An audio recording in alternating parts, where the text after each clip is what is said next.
Gather round, y'all, let me tell you a tale about a man named Ron who's blazing the trail. They say Scott Hammer's the boss on the show, but Ron's the one driving, just so y'all know. Ron Miller, he's the one in charge. Tearing Hammer down like a big old barge. Scott, don't worry, it's all in fun. Ron's a real host when the race is run.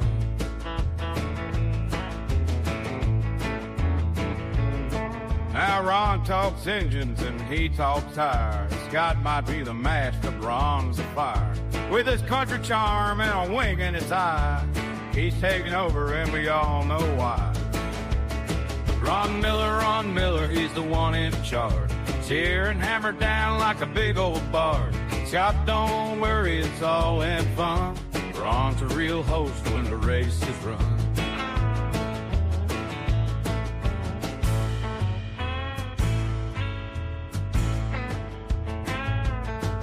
When Ron hits the mic, the crowd's on their feet. Scott's in the pits, they're just trying to compete. It's all good nature, just a country jest. But when it comes to poaching, then the Ron's the best.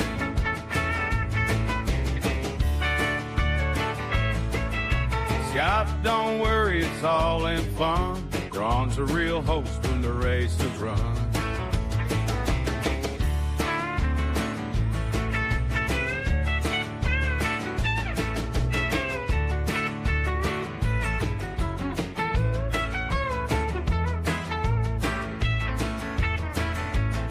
So raise your glass, let's give Ron a cheer.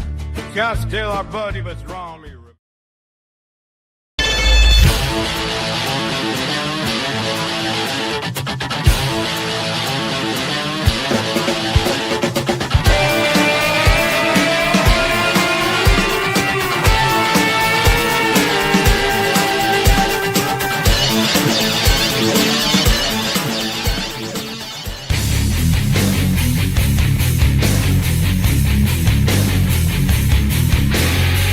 This is the Hammer Down Racing Report. And now your hosts, Scott Hammer and Ron Miller.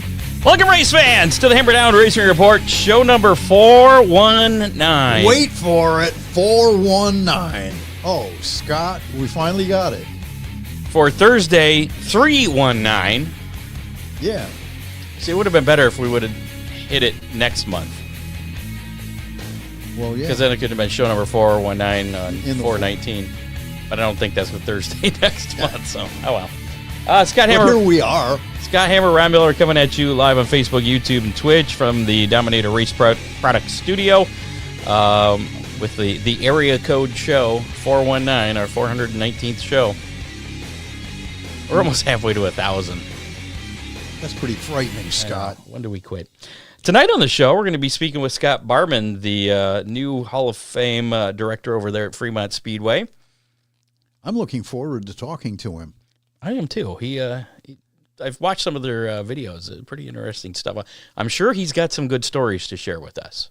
So I'm looking forward to that as well. I don't know. Maybe you know more.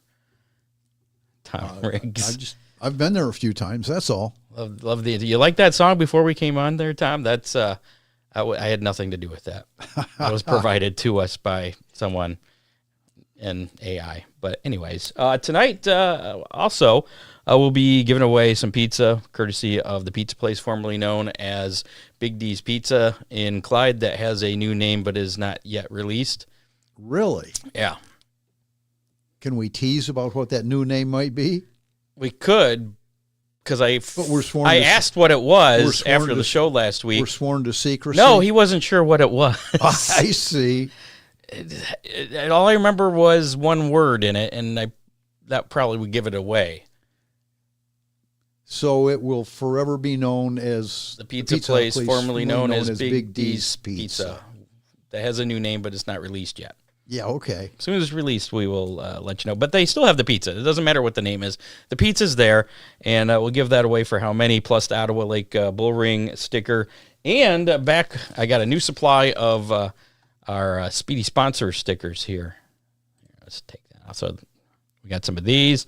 If you want to win a Hammer Down Racing Report window sticker, hashtag DCR in the comments of the Facebook Live, YouTube Live, or I'm sorry. Did you want to show off the Ottawa We've got Lake? one left. Hold on. So There you go.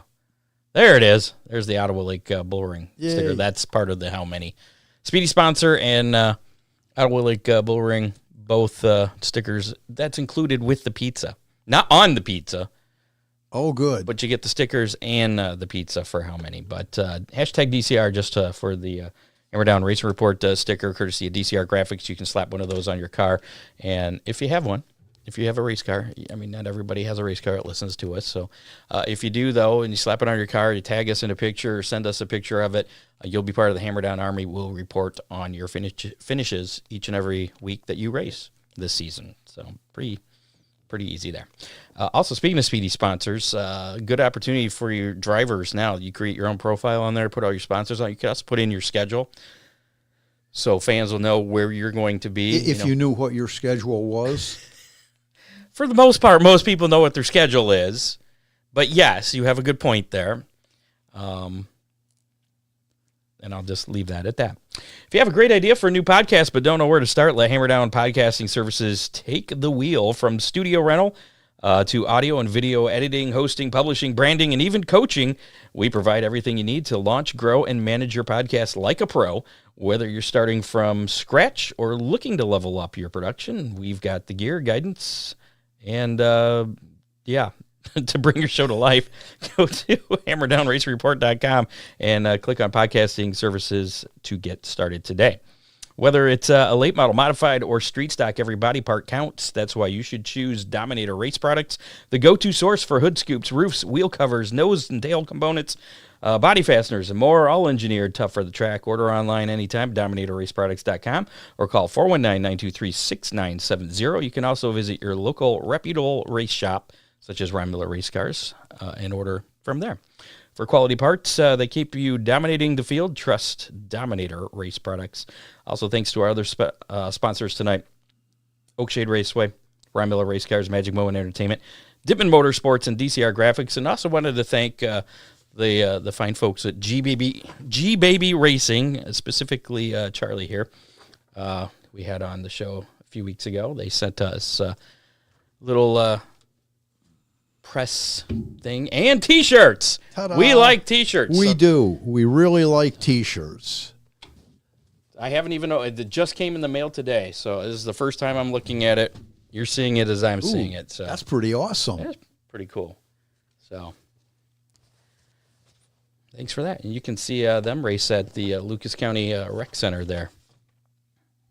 Part of the quarter. What is it? I forget the rack and the acronym Northwest Ohio Quarter Midget Racing Association. And if you take the first letter of all those words, that's the acronym. That's it. So there you go. Let's do some racing roundup from last week before we get to our guest, Scott Barman. Again, the brand new Fremont Hall of Fame director, who will be joining us here in about 5 or 10 minutes or so. So stick around for that. Right now, it's this. Racing Roundup. Let's go back to that. So Attica Raceway Park was scheduled to get things going last week, but early in the week they kind of canceled because the weather was terrible. And it's probably a cold, good windy, thing and everything. Yeah, but they're still on schedule for Saturday. Right. If you haven't heard yet, and we'll talk about that later too, the opener was pushed back to this weekend. Friday night was going to be the opener, but they're going to give themselves an extra day. It looks like the weather looks pretty good for Saturday. Saturday was the rain date, so we'll tell you the times because they're a little different than the Friday night times for Saturday. So this Saturday will be the Just Attica. hang in there. We'll get to it. Attica opener, yeah. Perth Motoplex, the late model nationals going on down there. Friday night, Jody Knowles won the first late model feature, and Jamie Oldfield won late model feature number 2. JD Dack won the 360 LS Sprint Cars. Blake Iwanow, your wingless sprint winner. And then Saturday, night number 2 for the late model nationals, Warren Oldfield winning in the late models. Caden Manders in the sprint cars, and Keenan Fleming, your speed car winner, all at Perth Motoplex. two-night weekend show last weekend. The Oldfields are definitely on their game. I think they are related to Barney. They have to be. Yeah, I think Barney is secretly Australian. He probably spent, They need to come to the Barney Oldfield race at Oakshade. Yeah. Because it's winter down there. What are they going to be doing? Not going to be racing.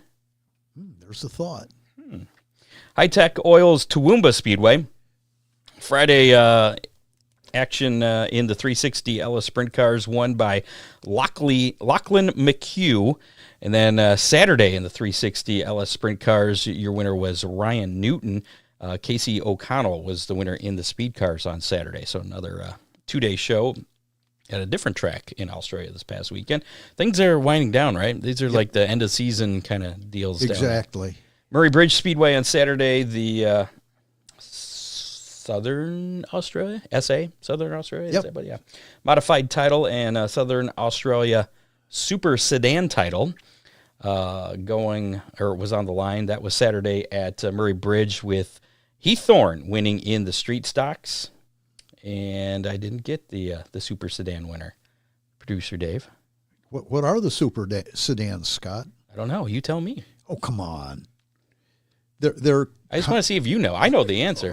Well, go ahead. I want to see if you know the answer. Oh, well, a Super Sedan is very, of course I do, is very similar to a late model, except the driver sits on the right side, and they do have an engine limit, and they run a rear bumper cover. So were they like the late models before the American late models got there? Are they more stock cars, or are they purpose-built race cars? They're purpose-built race cars. Absolutely. It's a completely fabricated frame. Because they're used to sitting on the right side when they drive on the streets. It's really funny because when we went over there in 1999, they couldn't believe that we were only running 3 or 3.5 inches of stagger, because they said their dirt is different, and they had to run the great big right rear tire and the small. They were running 7, 8, 9 inches of stagger on the Super Sedans, and we came over with the late models, and those will never work. We proved them wrong. And why do they have so much stagger in the Super Sedans? I really don't know. Do they need it? Do they try to go down? No, it's just chassis stuff. All right. They need some proven chassis down there, right? Yes. What else we got? Premier Speedway also in action on Saturday. The Victorian Sprint Car title, that feature won by Brock Hallett. Jacob Pitcher winning in the Super Rods on Saturday.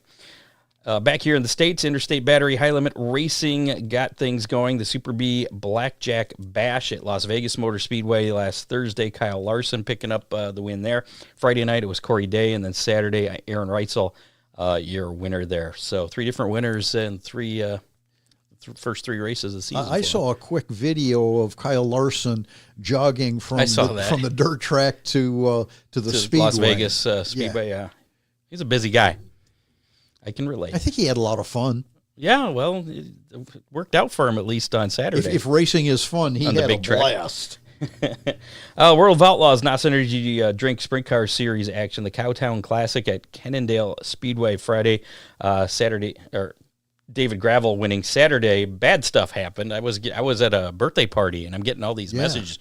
You hear what's going on at Cannondale? I'm like, no, I don't know. And then found out it sounds like an accident on the side-by-sides, I guess they're called, the little utility vehicles, whatever you want to call them, that all the officials and crews use, and there was a crash. From what it sounds like, there was a crash heading out to come to the rescue of another car that had flipped over, which the things I read were the car flipped over coming onto the track, which seemed kind of weird. Like I didn't fully understand. But the bad thing is someone died. The news has been kind of sketchy about it. The main thing was those 2 crew vehicles came together, crashed. We'll talk about that a little bit later. So the rest of Saturday's event was postponed due to the medical emergency, they called it, the crash there. So some sad news.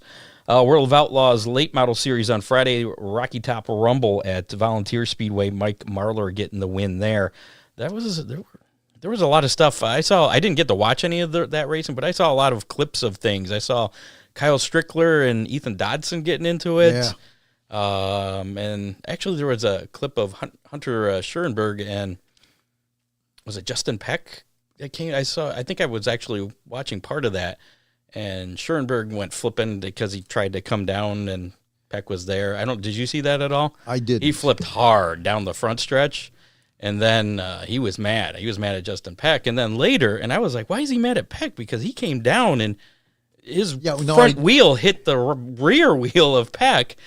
And he saw the replay. And then, I did see the replay. He took back what he said. He's like, yeah, it was probably my fault. I screwed up. Yeah.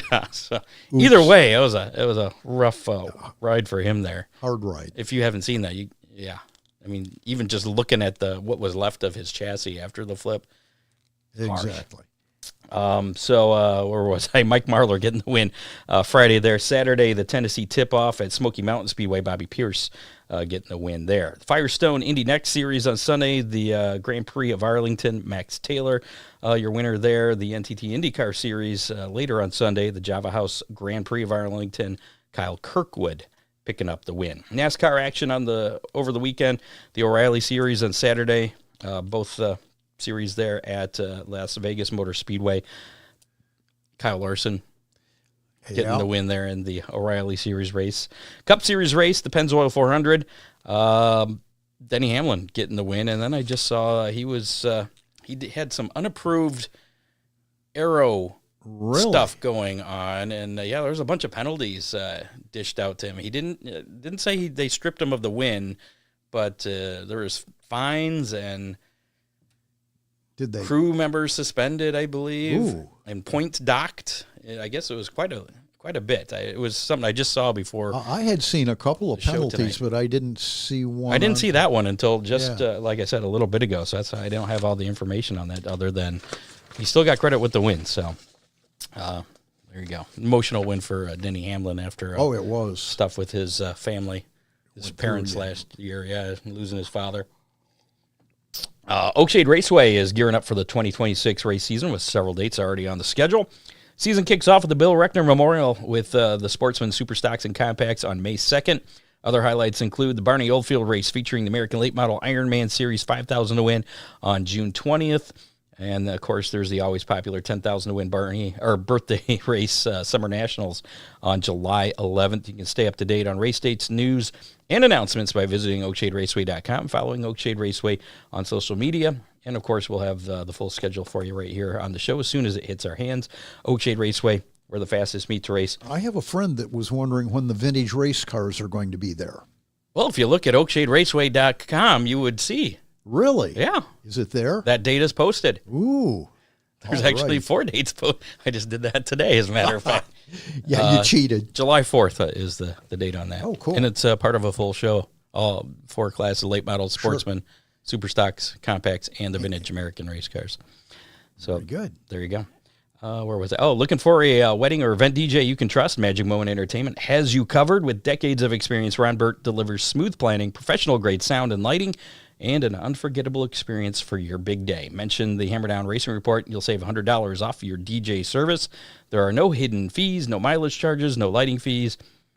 He's got full liability coverage, always included, serving Ohio, Michigan, Indiana, and Kentucky. Magic Moment is ready to make your event truly magical. Call 419-594-2261 or find them on Facebook under Magic Moment Entertainment or Ohio Sports Blitz. Should we bring on our guest here? I think he's been waiting long enough. I believe he has. Let's bring in Scott Barman. Let me get rid of this so that we can actually see you there. So, how's it going, Scott? I'm good, guys. How are you? Good. Congratulations on the new gig there. Well, thank you. It's quite an honor. You know, when Randy Mapus asked me, it almost seemed like a dream. You know, I love our Hall of Fame and what Randy and Jane and Rich Farmer have done with it. I'm just so proud to be associated with it. And you're actually in the Hall of Fame right now. I see some things that look familiar behind you. I'm in the Hall of Fame. Yeah. Can you see? Can you? Oh, Our nice. pride and joy behind me. Yeah. Do you get to take that? A real quick. I wish. Real quick story. Randy Mapus was watching YouTube one night, and he saw this car, and he got a hold of Rich Farmer and told him about it. And by the next morning, Rich had tracked it down, and they got in contact with the owner, and now we're the proud owner of it. But this car, back in 1936, won the very first automobile race at the Sandusky County Fairgrounds. Now, it wasn't Fremont Speedway, because Fremont Speedway didn't start till 1951. So, they had a big car race, and this is a car that won. So it's quite cool having it in our museum. So was that racetrack at the same basic location as Fremont Speedway? Yes. It just was a half-mile horse track at the time. Right. Okay. And as most fairgrounds tracks were. Right. But it had the old track. It was gorgeous. I don't know if you've ever watched the movie back home in Indiana, and starred Walter Brennan. And it was about horse racing, and they filmed the horse racing scenes from Fremont, the fairgrounds here. Oh, and wow. The old grandstand, you can see the grandstand. The grandstand's been here, all these years. And one of our exhibition buildings is, it's really cool if you ever get the chance to see that movie back in Indiana. I'm pretty sure that's what it was called. That's kind of cool. Did the two tracks ever kind of coexist? No. In fact, Okay. I don't know. I don't quite know the history, Ron, about how many races they had before actually Fremont Speedway took over. But this was a big car race. They came in, they went to, fairground tracks all around the country. And, that's how, the first race was, a big car race, which, later they became sprint cars. So.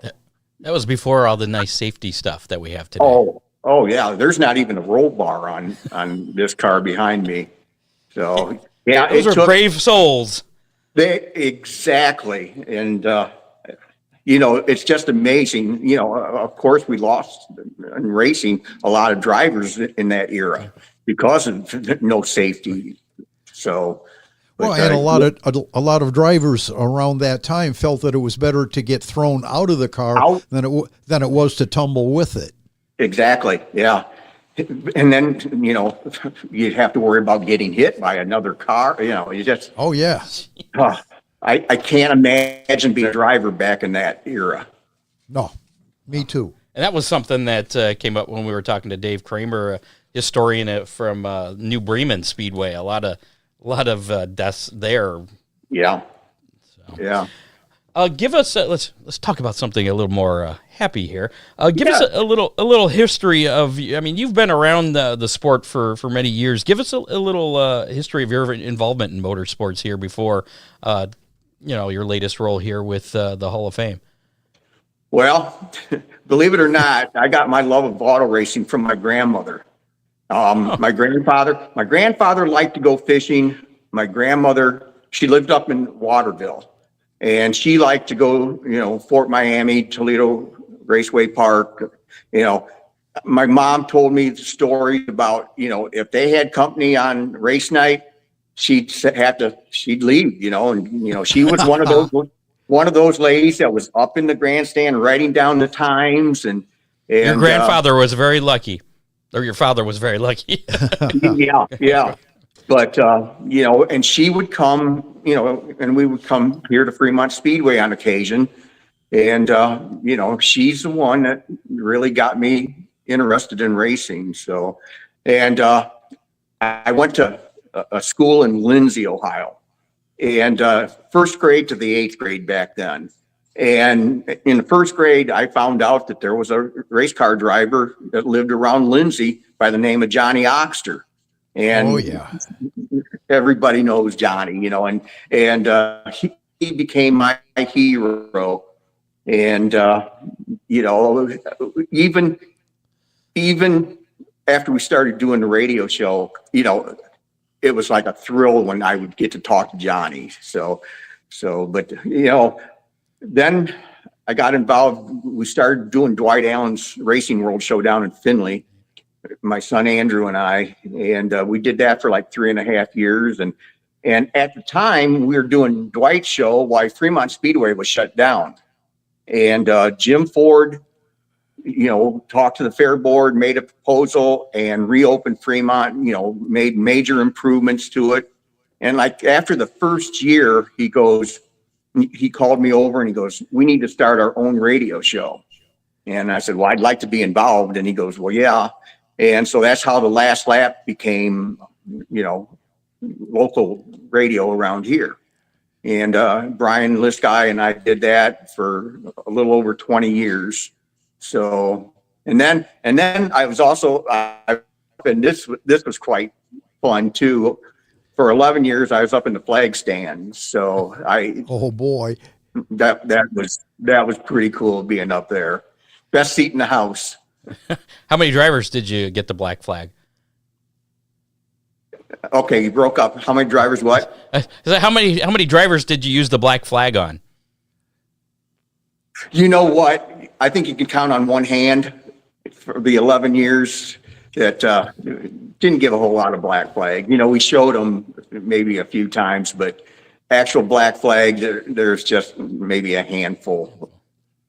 I was at Bryan Speedway, Scott, when Larry Jewett was pressed into flagging because the flagger was I remember Larry Stark being the flag man. Yeah, well, Larry Jewett was the flagger that night, and there were 3 or 4 race car drivers that came to the bottom of the stand, and I had to escort Larry. You were a bouncer? For a security while guard? I was, yeah. You are pretty intimidating there, Ron. That would not be fun. That would not be fun.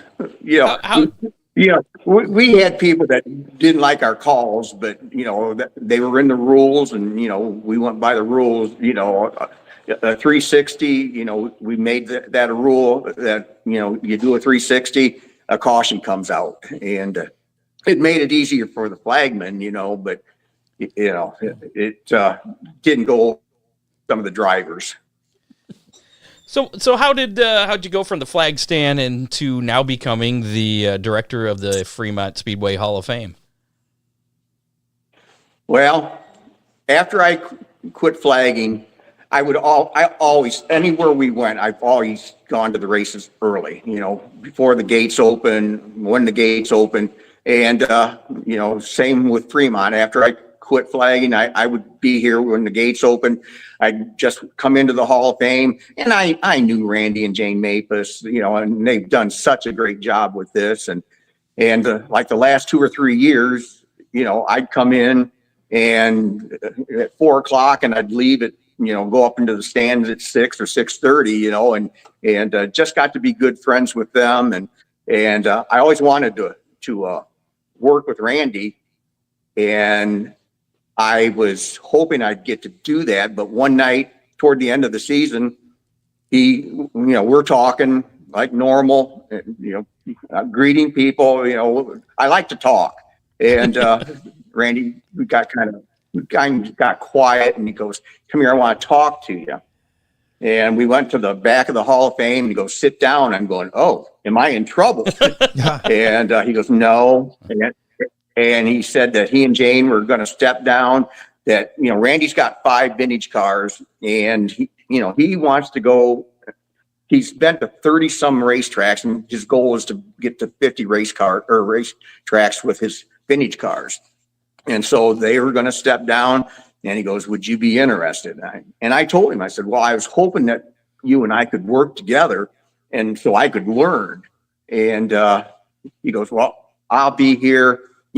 I'm a phone call away." And they're not going to, when they're not out on the road, how racing people are, they'll be here at the track. So he's made it very easy, to come in and do this. So you're kind of, you are now the curator of Fremont Speedway history. I am, yes.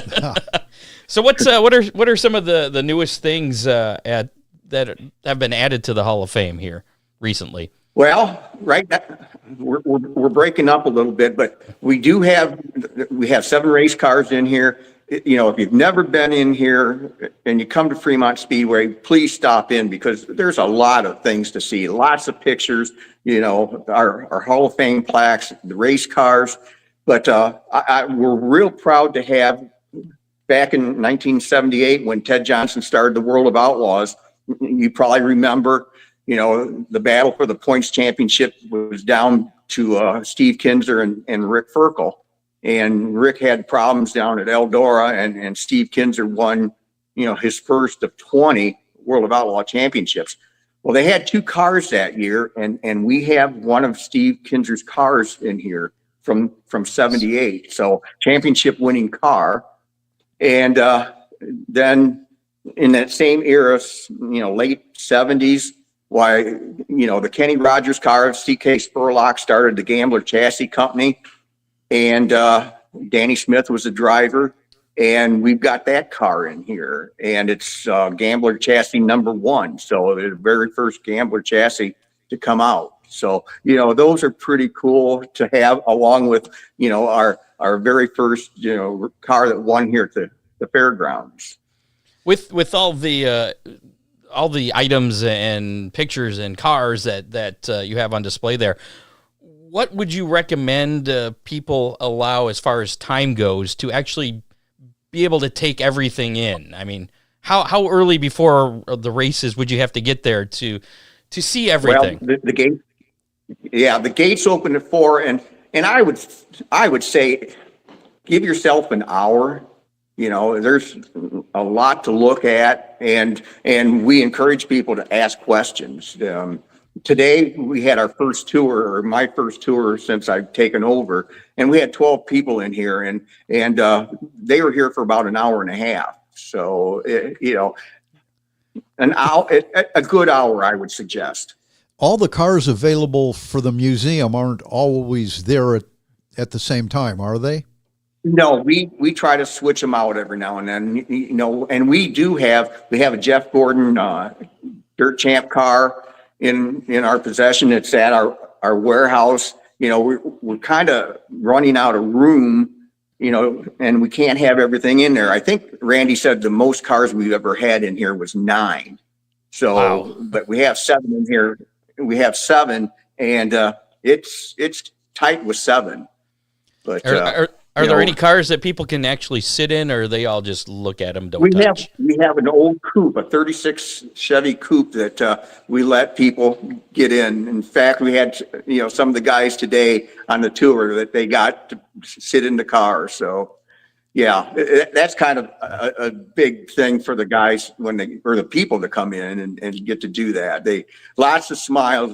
You know, last year, when you guys were up here for the final race of the year, the dirt trucks versus the stocks, and I can't remember his name, but he was a tall kid, and he might have been past qualifier that night. And he and his family came in, and Randy goes, well, get in. And he got an old Cromwell helmet put on and took pictures, and the kid just smiled, and, you know, you could tell he was loving what he was getting to do. So, and even my granddaughter, you know, has been sitting in the seat of the old coupe. So she gets a big kick out of that. A good photo op. Yeah. Growing up, exactly. Growing up, one of my heroes was Irish Jim McCune, and I understand do you have one of his cars? And we have one of his cars. It's a USAC car. And yeah, it's in here. No cage on it, you know, like they used to do. Right. I to this day, I regret not ever getting to see a USAC sprint show before they had cages on it, you know. But when I was a kid, you know, I thought there was Fremont Speedway, and, you know, I didn't know, you know, Eldora, New Bremen, places like that. And yeah, that is one regret.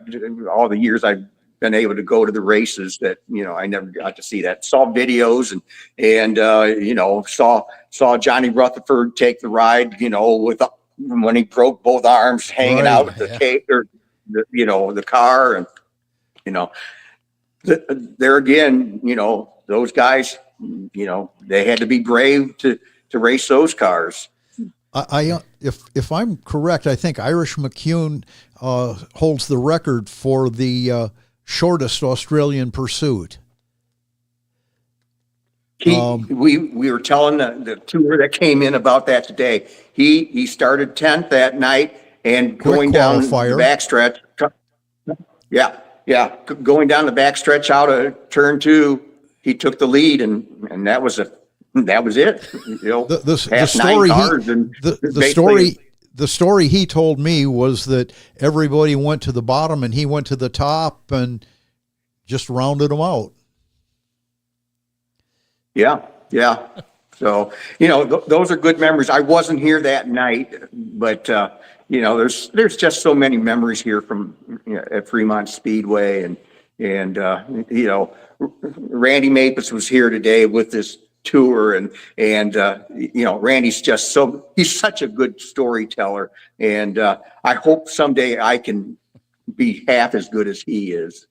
You mentioned the tours, and you don't have to have a tour, because I've gone in there and just kind of look around. But what are the hours? There's obviously no cost when it's a race night. Is there a cost for this for the tour to come in? I think it would actually be interesting to have a guided tour. Have someone telling you about the stuff. And how would somebody go about setting up a tour then? Get on the Fremont Speedway Hall of Fame site on Facebook, and my number's posted, there. Get in touch with me either through email or call me, and we can set something up. But I've got one scheduled for sometime in May, and so it's kind of neat. But get here at 4. And it's free to get in, and don't be afraid to ask us questions. We like to talk racing. Are the special tours, are those free too, or do you charge for those? Scott, you, I've been to the museum, but I'm seeing a remote broadcast in our future. Are you? Yeah. You know what, guys? Anytime you want to come down here, that would be fantastic. I would love to, have you guys come down. That would be great. We could show our listeners around. I wouldn't want to do the show. I just would want to look and see what's there. Yeah. Well, what you do, we could walk and talk, Scott, is you come early. You come early, and then we look around. But you could. Hey, you guys could come down here. You can get some of the local drivers to come in for your guests, and that's kind of how I got involved with Dwight Allen. Rex Lejeune, we used to have World of Outlaw parties like at the end of the year when it was on TNN, and Rex came in. He goes, I invited Dwight Allen, and I knew who Dwight was. I listened to his show, and I thought, well, Dwight's not going to come from Findlay to Fremont to watch something that he can watch at home. Well, by gosh, he did pull in. And he walked in, it was in my garage, and he walked in, he goes, we need to do a radio show from here. And I said, okay. And we did a radio show, and that's kind of how I got involved with the radio. So I had, he told me, he goes, line up some guests. Well, nobody knew who I was. Gene Frankert knew me because he worked at American Standard in Tiffin, and the company I worked for, we did electrical work there. And so I knew Gene, and, Gene came, and like I said, Fremont wasn't open at the time. And Mark Keegan, Frankie Kerr came, we just had a pretty darn good show for, a young guy going around asking these people to come, be on the show, and they had no clue who I was. So it was a good time doing that. So I would love to have you guys come down. Are you allowed to have food in there? Get back with me, Scott. You will. Well, yeah. Oh, okay. Food's very important to me. I know a pizza place that we give away pizza from that's not very far from there. So, I'm the wheels are turning on this already. So, I think it's one of our regular listeners too. Yeah. Actually, one of the nominees for the Hall of Fame this year, which I wanted to ask you about next here. Tell us about this year's Hall of Fame inductees. Whoa, I don't have my list with me, but I do know a few of them. One of them is a former flagman. Just don't forget about And, Don and Dean Henry, because I know they're listening. Oh yeah. I'm excited. I'm excited for them. Hans Abbott used to flag here. Hans used to flag down on the racetrack. And I did that one time, like for a vintage car race. Oh, kind of scary. I'll bet. And, Like they do at the Chili Bowl? Yes. But the hardest part was we would give them a victory lap, and hand them the flag. So you got to run backwards. Not easy. But, and then we have Rex and Rick and Deb Lejeune that, of course, you guys know them. They've been involved with racing forever. And I'm so thrilled that, they're going in too. So, and right off the bat, I'm stumped. I can't remember. I'm sorry I don't have the list with me, but it's, looking forward. It's June 6th. Okay. The induction, it starts at 1, and Brian Liskey's the MC, and he runs through it pretty darn quick now. And usually 2:30 we're done. We always have cake in the Hall of Fame here for everyone to come in. So it's a real nice day. And that's then go ahead. that night we're having vintage cars too. So Nice. Yeah, it's just right to have the vintage cars on Hall of Fame induction day. Any chance any of those cars behind you would be out on the track? You never know. I would love to see the 22. Yeah. They started it last year, and unfortunately I wasn't here to see it, but Randy said it hits pretty hard, and so I'm hoping that they get that running, and so I can see that out on track. But last year, I think it was our last vintage car race. Why Danny Smith came up to race, and he got into his old number 18 Gambler house car, and he and Byron Reed put on a whale of a show in front of the pack stand that night. It was pretty neat, and Danny won, so he got to win again in his old race car. I get to see that at Oakshade every year with the vintage American race cars. Those guys, when I first started doing it, probably 20 years ago, I remember they were just kind of putting around, just making laps. Exhibition. Now they're really going at it. I mean, they're bumping tires, bumping wheels. I'm like, Yeah. Oh, well, yeah. you can't get replacement parts for those guys. What are you doing? Exactly. And Randy was here today, like I told you, helping with this tour. And after everybody left, that's what we were talking about. These cars, you can't just go out to the speed shop and get things anymore, and so yeah, kind of need to slow down a little bit and watch what you're doing. But have you guys seen Byron Reed's all his cars? I'm so thrilled. I haven't seen all of them. I know he's got quite the collection. Oh, he does. We've been doing videos, and we went to Randy Mapus and did 5. We put one out every week. And, at first we were talking, 5 minutes or so. Well, once you get started talking, you know how it is. And, they're 15 to 25 minutes, but we did 5 at Randy's. And then we went to Terry and Kim Hallbeisen's car. He's got an Allen car and a Doty car, and then it's a Mudcat that was built here in Ohio, and I think there's only 20 of those built. And then starting next week, we've got 5 weeks of Byron Reed's cars, and he's got one of my favorite race car of all time, the Sammy Swindell TMC car. Gorgeous car, and he's got an Aristocrat car, and he's got a Champ car that I think it won in '74. It's a turbocharged Offie. And I don't think I've ever heard an Offie run that I can remember.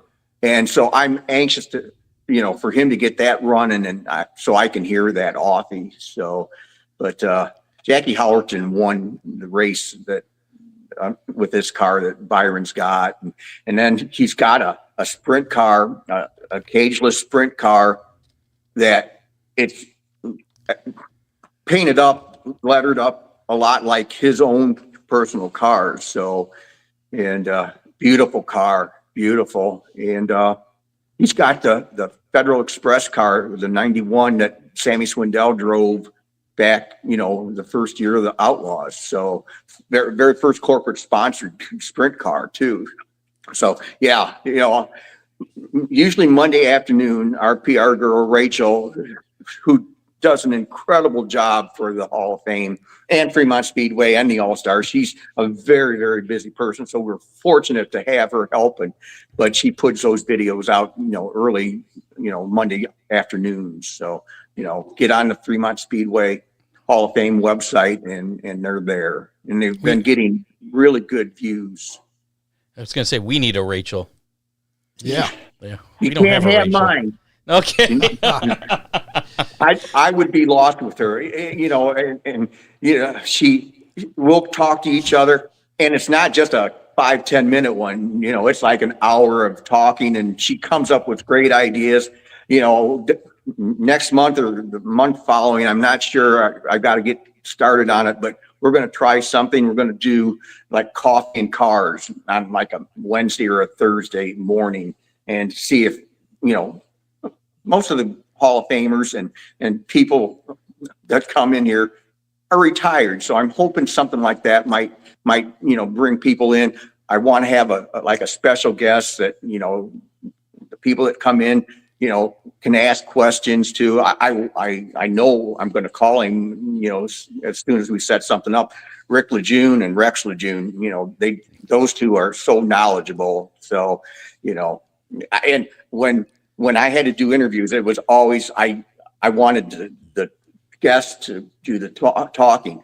And with the two of them, I may just have to throw something at them and then, they'll go off with it. So that's the kind of guests I'm looking for. Those are the best. Yeah. They are, we had years ago, we had John Force on, and I think we asked him 2 questions in a segment. So yeah, that's the kind of guests we all like. I'm surprised you got 2 questions in. Well, it wasn't easy. Now, the track, Fremont's opening night is April 18th. Yes. Is there any regular availability for the Hall of Fame before that, or is it by appointment only? If you want to come in before that, get in touch with me. Okay. But, we're open every race day. Usually it's, like I said, the gates open at 4 and we've been closing at 8 o'clock. That way I can go up and watch racing. Completely understand. Yeah. And I mean, we got two TVs on both ends that, show the races, but I want to go up and sit in my box and watch. I love being up there. So when you're coming in, if you're coming in on the grandstand side, just for folks that aren't familiar with Fremont Speedway, it's right there, pretty much right after you come in the gate, right on the right side there, just behind the smaller grandstands. I guess you could say. You can't miss it. There's a big Fremont Speedway Hall of Fame sign up on it, and I think people come in, they'll be pleasantly surprised by everything that we've got.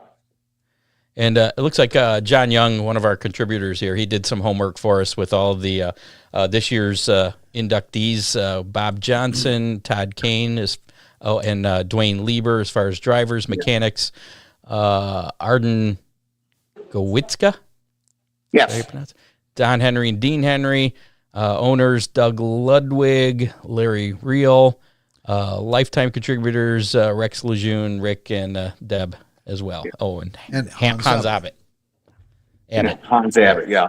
Thank you for that information. I'm sorry I didn't have all that. I should have. I didn't have it either, so I was unprepared as well. So thanks, John. Thank you for covering for us. So what is I guess since you've taken over? I mean, you've only been there 2 months, really? 3 months. I took over January 1st. Okay. Yeah. So what is the most fascinating story that maybe you've heard from Randy? About Fremont Speedway or something in the Hall of Fame there. Oh, there are so many. Oh, I can't even think of anything right. How about a off the strange bat. story? But I can tell you, here's a little piece of history that it's not a great story, but I don't know if you realize that Christopher Bell won his first 410 feature here at Fremont Speedway. Really? So, yeah, in a Rick Ferkel car. So, but oh gosh, guys, you got me. I just can't come up with anything right off the bat. How about this? Other than that car that that you really like behind you there, what is maybe one of the most fascinating items that you have in the collection there? Well, there's probably a lot, I'm sure. There's a lot, and but we've got, and like I told you, Johnny Oster was my hero. But we've got the fuel cell from he had an Indy Roadster that he cut down so he could race on, the short tracks on the dirt. And we got his fuel cell. Johnny used to go down and race on the beach down at Daytona. And we've got the door off the pickup truck and then a picture of him hauling his race car down there. I love that, just, how things have changed, now if you don't have a big enclosed trailer, it's, I miss the open trailers. You're going down the highway and you knew what was on the trailer. And, there's so many enclosed trailers now that you don't know exactly what's in it unless, they have them lettered up. So, but, open trailers, I miss that kind of stuff. Customer was in my shop a couple days ago and asked me how old Art Ball was in his final year of racing there. Do you know? No. He's in his 80s. He was in, yeah. I thought he was in his 80s, and he matched the total wins at Fremont, and I think it's 81, I think. Okay. And he was 81 when he won his last feature. So Art was a treasure too to have. Right. He was so good with the fans, and he's sure missed. I think it was when the Hammers, or maybe just before the Hammers, were running Millstream, that Art Ball had gotten a win down there. Right. And it was like his birthday, as I recall. Yeah. Isn't that cool? Yeah. I love stories like that. But Scott, pleasure talking with you. I mean, I wish we could go on for hours. You could show us all the stuff there. Like Ron said, maybe we'll put something together and kind of do something like that. Please do. Don't be afraid to get in touch with me. And again, if there's people out there that want to, get a tour group together, we had 12 in there today, and that was a nice sized group. So I know Randy says he's had 60 in here, Jeez. But boy, with all the race cars we have in here, it would be crowded with that many people. But, if it's a nice day, they can be outside and then come in. We'd make it work. We'd make it work if a group of 60 wanted to come. As I recall, because I think the last time I was in there was during the summer, it was warm. That's air conditioned in there, right? It is air conditioned. Yeah. I remember that Yeah. being a nice oasis from the 95 and humidity. Yeah. To go in there. Yeah. And on days like that, if it's hot and humid, I won't close at 8. That gives people a place to come in and cool off. So yeah, we'd stay open, on a hot day like that. Well, Scott Barman, congratulations on taking over the Fremont Hall of Fame. The best way for people to get in touch with you and to see those videos and everything is by searching Fremont Speedway Hall of Fame on Facebook, and you got a page there. Right. And actually the cover's got the 22 car. Nice shot of that. I know. Isn't that a neat car? It really is. I'm surprised you're not sitting in it doing the show tonight.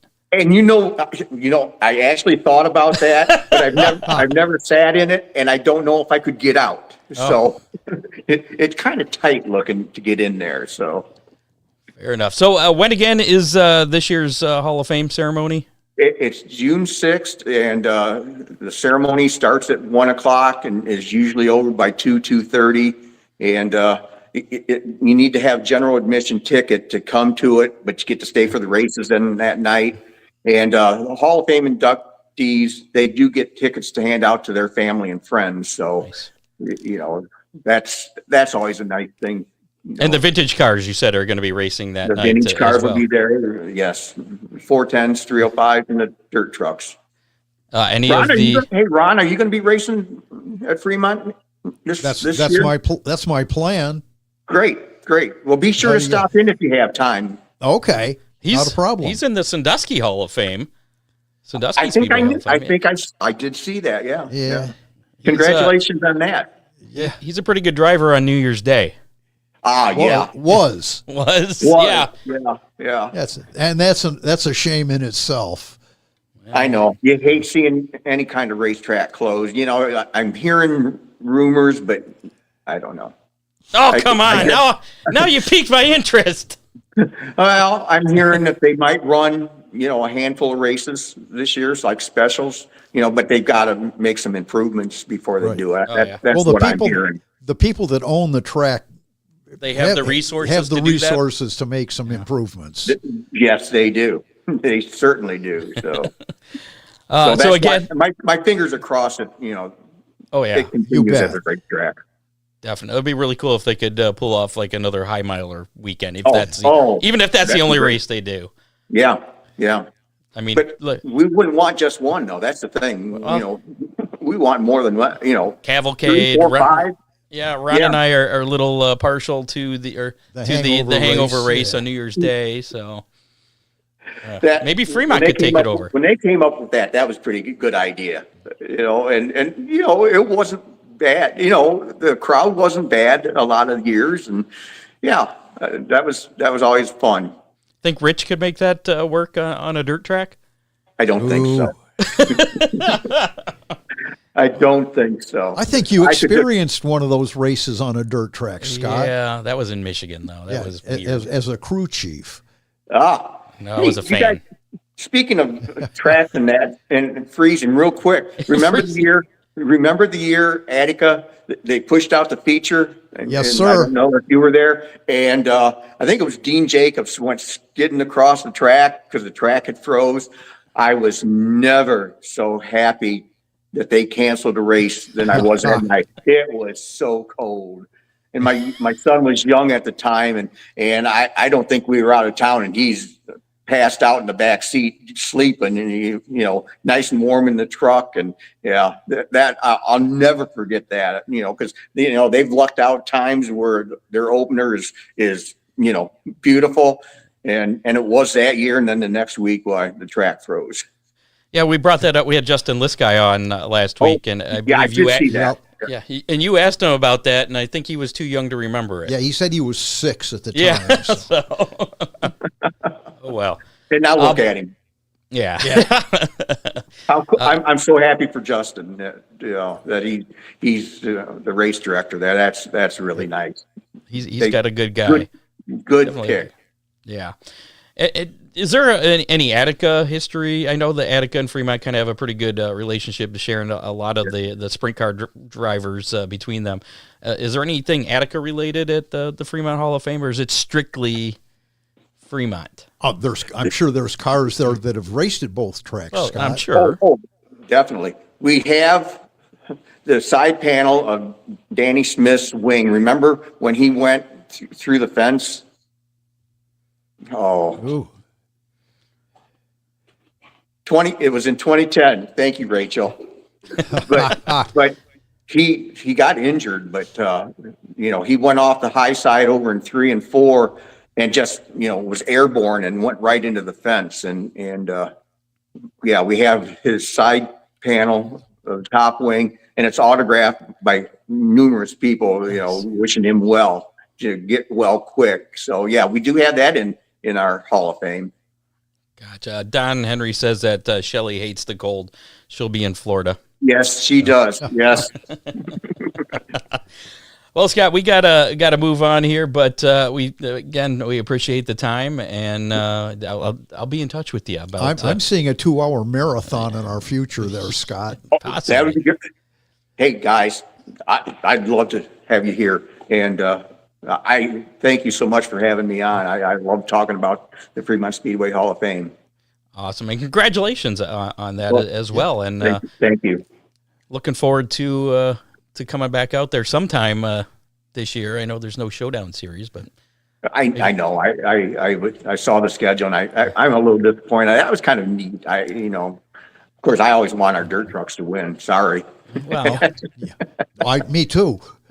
Yeah, I've got kind of a vested interest in the dirt truck series. That you do. I have no comment on any of this. So, but hey, Scott, I was glad that you raced here. That was good that you were here, though. It is. I do enjoy running on that track. It's a fun track. I like to get to different tracks every once in a while. So right, exactly. Mix it up. Keeps you on your toes. Absolutely. And racing with the dirt truck, I mean, that was it's a different experience because the dirt trucks, they're built different. They handle different. They run different than the stock cars. And right. And they're both pretty competitive, but it's like watching two different styles of racing in one race. They're fast at different points on the track. Right. Yeah. So anyways, we'll be in touch. Sounds good. Looking forward to it. Thanks for having me on, guys. You bet. Thank Absolutely. you. Thanks, Scott. Bye. All right, bye. There you go. Scott Barman, the director there at the Fremont Speedway Hall of Fame, taking over January 1st. Yeah. So, and he's very fond of that 22 car. And it's pretty cool. Yeah, that'll be pretty cool for the induction ceremony there, the Hall of Fame night. Oh, absolutely. I'm sure you'll be there. Could be. Yeah. I'll probably be busy that night, unfortunately. Maybe it'll rain over in our section of the... Ooh. You never know.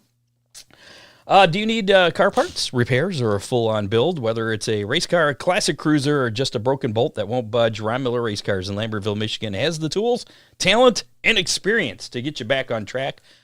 Over a few years of experience. A lot of years. Well, 200, give or take a few. Ron's crew can handle it all. Bodywork, transmission, chassis repair, custom build, safety gear, performance parts, and, I forgot to update the St. Patrick's thing. That already happened. If you're looking for an Easter gift. That's right. He has gift certificates, Ron Miller Race Car gift certificates. Give Ron a call, 734-856-7223. That's 734-856-7223. See why racers and car lovers alike trust Ron Miller Race Cars, driven by experience, built for performance. And turn heads with wraps and decals from DCR Graphics. Full wraps start at just $425, and they can even put it on for you. Schedule an installation for a small additional charge. DCR also offers crew gear, T-shirts, hoodies, flags, and hats. DCR Graphics makes sure your whole team looks sharp at the track and away from the track, wherever they're wearing the gear, I suppose. And don't forget to grab your Hammer Down Racing Report sticker for just $5. You can visit DCRgraphics.com or give them a call, 419-308-9523, to place your order today. DCR Graphics, where speed meets style.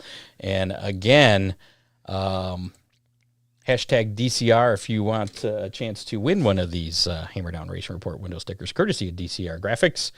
We'll do that drawing at the end of the show. Also coming up, how many? A chance to win a pizza from the pizza place formerly known as Big D's Pizza in Clyde that has a new name that hasn't been released yet. Yes. And you also get a couple of stickers, a Speedy sponsor sticker and a Ottawa Lake Bullring sticker as well to go along with that. Also, we have a Hammer Down hotline question that's directed to you coming up in just a little bit. So before we get to that, a little bit of racing news to take care of. So let's do that. Latest racing news. So we mentioned this a little bit earlier. Saturday night's finale of the Cowtown Classic for the World of Outlaws NOS Energy Drink Sprint Car Series was postponed following a tragic incident at the track.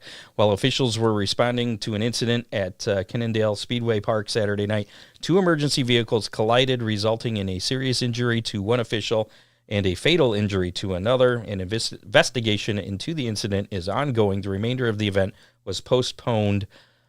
Billy Hurt, 65, was involved in the safety and rescue of sprint car drivers for over 23 years, helping to lead safety efforts with the American Sprint Car Series, World of Outlaws NOS Energy Drink Sprint Car Series, the Tulsa shootout, Chili Bowl Nationals, and more. Hurt also has been in the fire service since 1982. He first served as a volunteer, then spent 26 years as a career firefighter and EMT. On Saturday at Cannondale there, the racing community lost Hurt after he was involved in a fatal accident while responding to an on-track incident. Safety official Jerry Myers, who was also involved in the accident, is in stable condition and recovering from injuries. So do you think there's going to be any procedure changes, I guess, because it's not really a driver thing. It's more of how officials respond and track crews. Scott, I've seen... Because you've seen the four-wheelers, the utility vehicles guys, zooming around. I've seen safety crew on the track.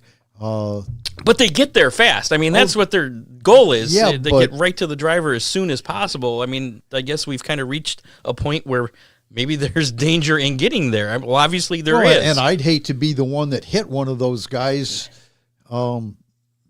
because they were trying to respond quickly. It's just, I don't know. What are the insurance companies going to say? That's going to be the answer. Yeah. The NASCAR Craftsman Truck Series driver, Daniel Dye. Did you hear about him? I didn't. Oh, you didn't? He was indefinitely suspended from NASCAR on Tuesday evening after making insensitive comments that he made during a recent live stream. The driver of the number 10 Kaulig Racing Ram was penalized under Section 4.3.c in the NASCAR rulebook, which states in part, NASCAR members shall not make ... a public statement or communication that criticizes, ridicules, or otherwise disparages another person based upon that person's race, color, creed, national origin, gender, sexual orientation, marital status, religion, age, or handicapping condition. Dye must complete sensitivity training before he may return to competition. Kaulig has also suspended Dye. So I know a cup driver that was suspended under similar circumstances. Similar but different. He was racing online. Yeah. And made the comment. But this was similar. It was something I've never heard of. There's like a card collecting auction thing where they have real? Yeah, it was weird because I seen the video.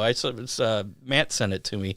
It basically he was kind of making comments about an IndyCar driver that they were talking. I think when they at the opener at St. Petersburg when the trucks raced on Saturday and IndyCar raced on Sunday there, and he was asking him if he raced on ovals, and then he was kind of mocking that driver in a negative sort of way. Negative, yes. We'll leave it at that. We'll leave it at that. And, I mean, it was kind of childish, really. But, I mean, what can you do? I mean, I guess you're not really thinking at that. I mean, I think he was trying to impress his friends and sell his stuff. But Dean says, if you do a live, I'm sure I can get a pizza shop, formerly known as Big D's Pizza, to come across some jumbo pizza. Yeah.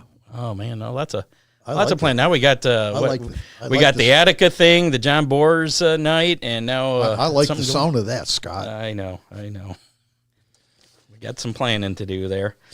And finally, an Alex Bowman update. He will not compete in at least the next 3 NASCAR Cup Series races as he continues to recover from vertigo. He will miss Darlington, Martinsville, and Bristol. Justin Allgaier will pilot the 48 Chevrolet for those 3 races. So. Yeah, that's pretty crazy. And some late-breaking news that didn't even make my prep here from producer Dave sent me this.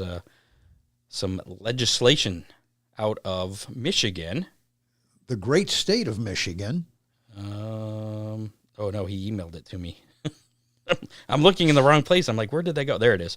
Motorsports facilities in Michigan were under fire. Today, our industry got a huge win in the Mitten State, Michigan, if you're unfamiliar with that, because Michigan looks like that. Like, here's Detroit. Right. Toledo's down here. That's where we're at. Yeah. But I used to live in Michigan, so that's how I used to live here in Lansing. And, anyway, where was I? HB House Bill 5652 passed the Michigan House today and moves on to Senate consideration. The bill offers protection from litigation to legally operating racing facilities from nuisance complaints. It's kind of that thing we've been talking about, Right. where if you have a racetrack that's established and somebody moves in next to it, that person that moves in next to the track that's already there and operating, Shame on them for not doing their due diligence. complain about the track, and, Right. and make the track move. It's like, yeah, exactly. It's a who was there first kind of thing. So That could include the Ottawa Lake Bull Ring. that's what you said. Yeah, I guess. I'm not sure what the exact wording of the bill is, but sure, why not? This week in motorsports history from the Hammer Down File Vault, on March 20th, 1977, Janet Guthrie became the first woman to compete in a NASCAR Cup Super Speedway race. Ooh. That was at Talladega. Guppy. Guthrie. Guppy. Guppy. That was her nickname. Guppy. Was she a fish? That was just her nickname, Scott. Move on. I don't get it. I don't understand. It's like the 6'7" thing. I don't get it. March 21st, 1982, Alan Kulwicki. Why can't I say Kulwicki? Kulwicki? Yeah, Alan Kulwicki made his first NASCAR Cup Series start at Atlanta Motor Speedway. And, of course, he went on to win the NASCAR Cup Championship in 1992. Famous for his Polish victory lap. Yeah. And March 25th, 1990 was the last NASCAR Cup race at North Wilkesboro Speedway there before the modern renovations began there. Dale Earnhardt Jr. kind of bringing that back with iRacing, and then they did all the updates, and now Now here we are. Yeah, and Rockingham as well. I mean, that was kind of in the same state, so pretty cool there.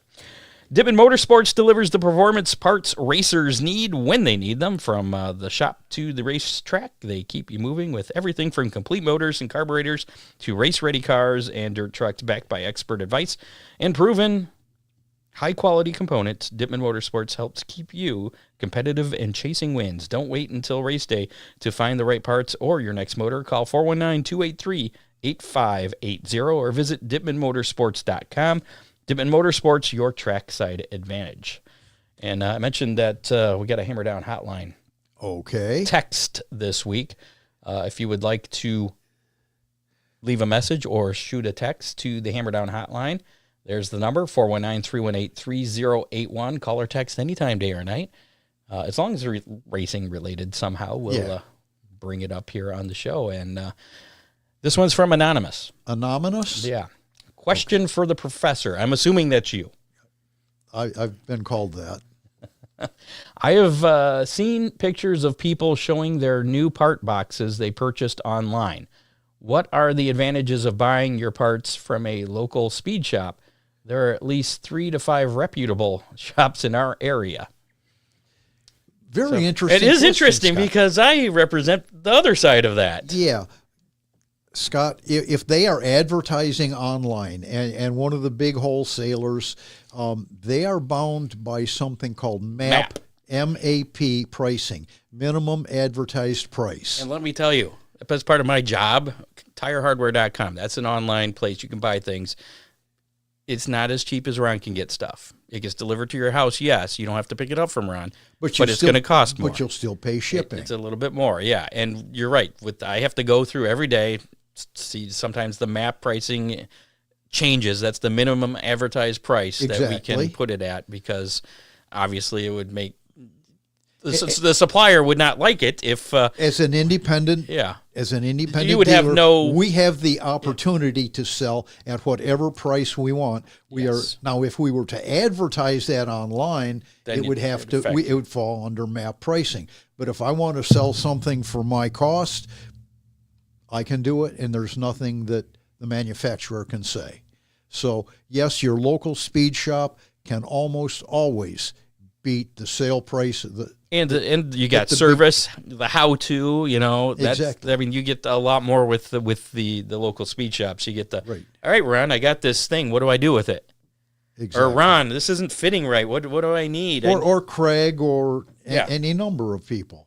Yeah, there's a bunch of them. So there's definitely a lot of advantages. The online stuff is not going to put you out of business. I order stuff from you. I don't order for my own stuff. And you haven't even paid for it. I yet. asked you how much I owed, and you're like, I don't know. That's because I didn't know, Scott. So there you go. I think that's pretty much it. That's good question, good answer. Yeah. And I'm always calling you up asking things, and like I had that issue with the my oil pressure hose fitting where it goes in the top of. I screw it in and it's still loose. Well, no, it wouldn't go in because of the manifold was different. So my little 90-degree thing was hitting, and you came up with a thing that you got. You got me the plumbing that I needed. So that you wouldn't get from TireHardware.com, unfortunately. Because if you call it, you'll probably talk to me. I anyways, do need a couple of clip-on air chucks if you happen to run across any. We sell those. I knew that. Those don't come from the same supplier that we have. That we give a local guy for that. Cool. Just saying. So, anyways, there you go. There's your answer. Fun times. I'm sure. And thanks for the question. That for an audience of 2. There you go. Let's do how many and give away some pizza from that pizza place formerly known as Big D's. How many? So last week's how many was how many World of Outlaws were going to be at in competition on Saturday. The late models and sprints, World of Outlaws sprints and late. And I didn't go back and listen to the show because I wasn't sure about the wording. They were there. They competed. Okay. They postponed the show right after it started, but they qualified and did all that stuff. So I counted that. So we had 38 late models on Saturday for the World of Outlaw late model series there, and the NOS Energy Drink Sprint Car Series had 32 sprints. That sounds like 70. That is 70. Exactly. And of course, I said 66. You did say 66, and I was the pessimist last week, and I did not do well because I said 65. So congratulations, you are closest. Our winner, the closest to 70, we don't have a tiebreaker or anything, was James Stamper. Oh. So he was at the shop today and was he? And bought some race car parts. Oh, well, now he's got some more stuff to pick up. I was very proud of him. He is the winner there of that, a large 2-topping pizza from the pizza place formerly known as Big D's Pizza in Clyde that has a new name that hasn't been released yet, but you can still call. The number hasn't changed, 419-547-1444, and it's located at 808 North Main Street there in Clyde, and you're going to also get the Ottawa Lake Bullring sticker and a Speedy sponsor sticker. So congratulations, Mr. James David Stamper. Is David his middle name then? I think so. It's his Facebook name, so we'll go with that.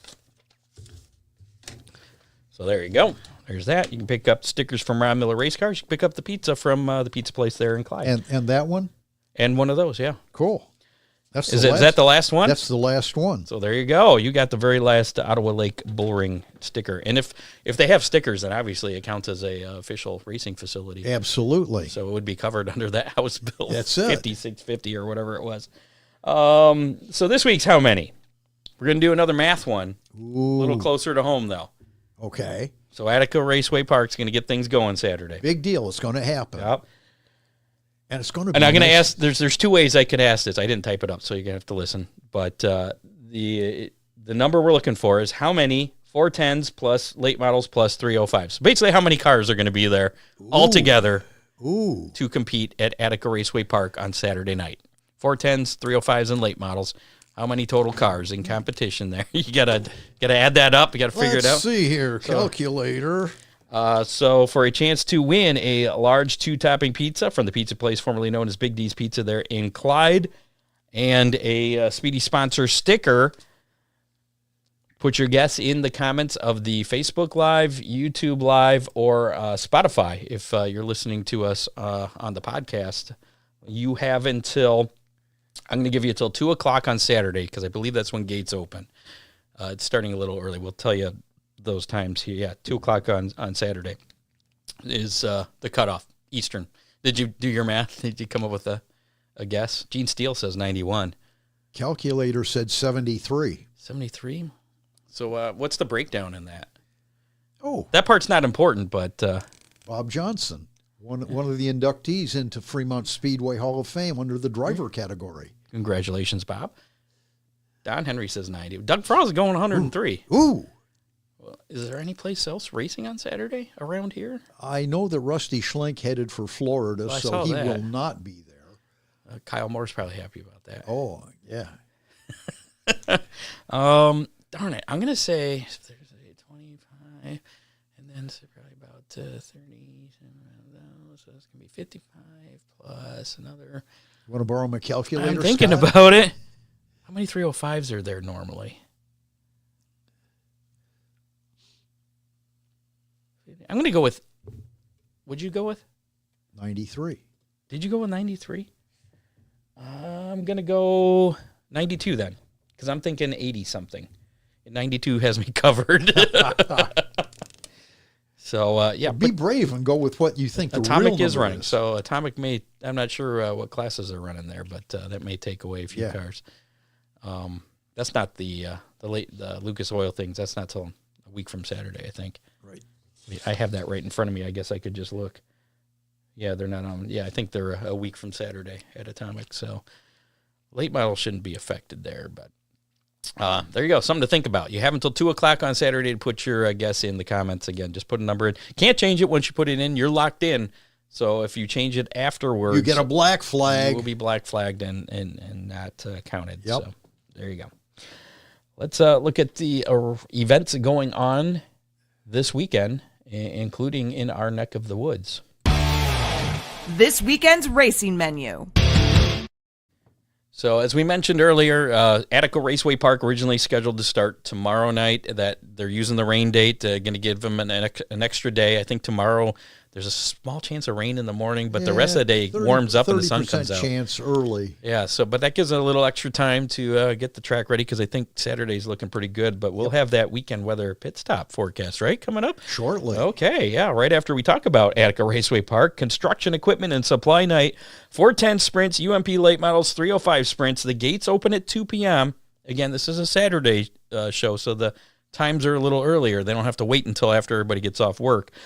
2 o'clock for the gates. Racing will start at 5 p.m. So don't show up at like 7 and you'll be disappointed that you probably missed all the heat races and maybe some of the B mains. I don't know. General admission $22. So again, gates at 2, racing at 5. At general admission $22 there at Attica Raceway Park, and I believe Dirt Vision will be streaming as well.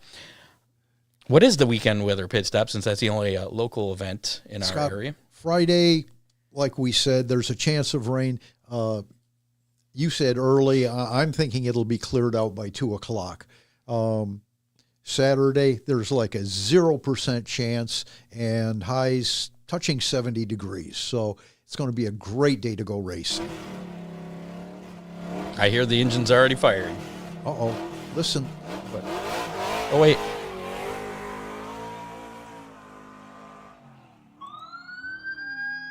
Yeah, that just happened. You got to be careful.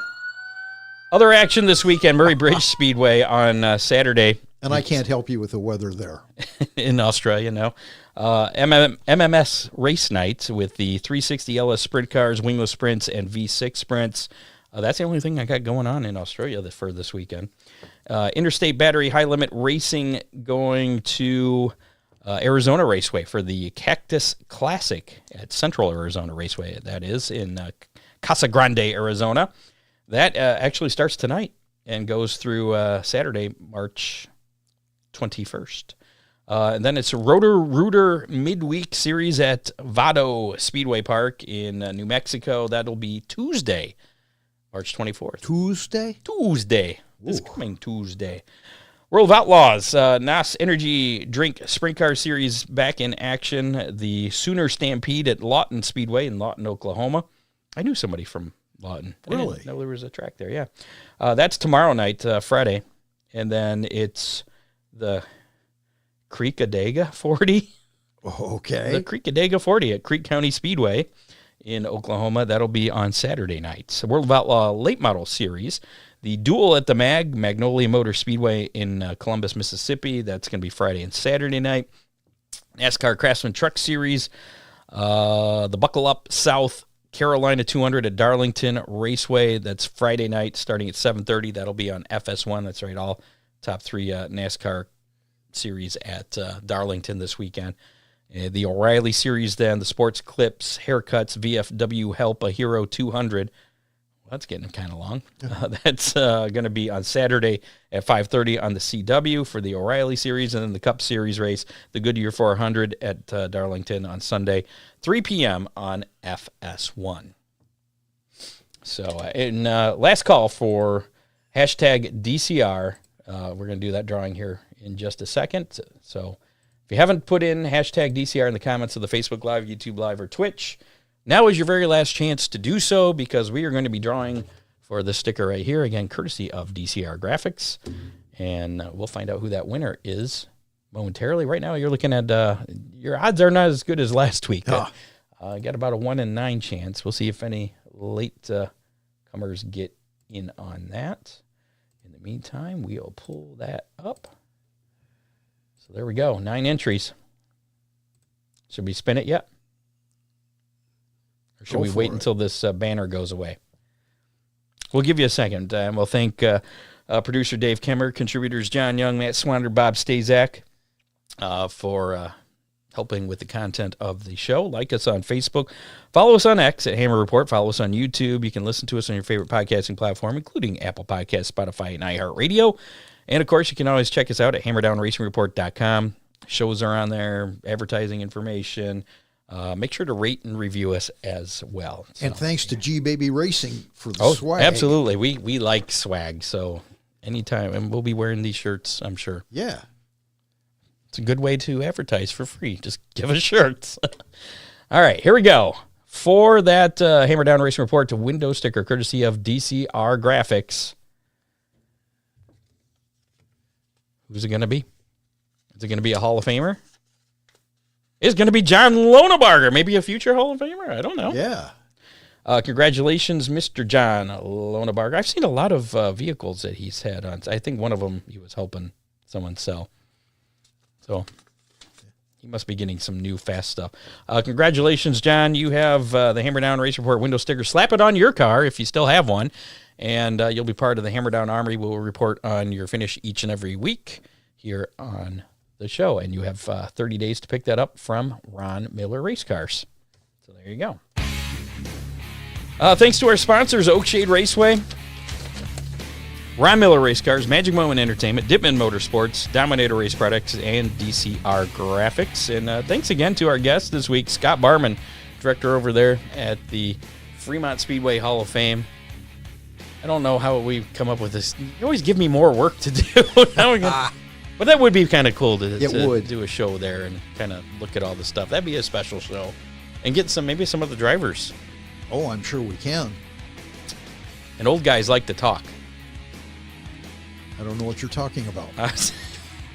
I'm talking about the okay. The Hall of Fame folks. All right, fine. So, voice.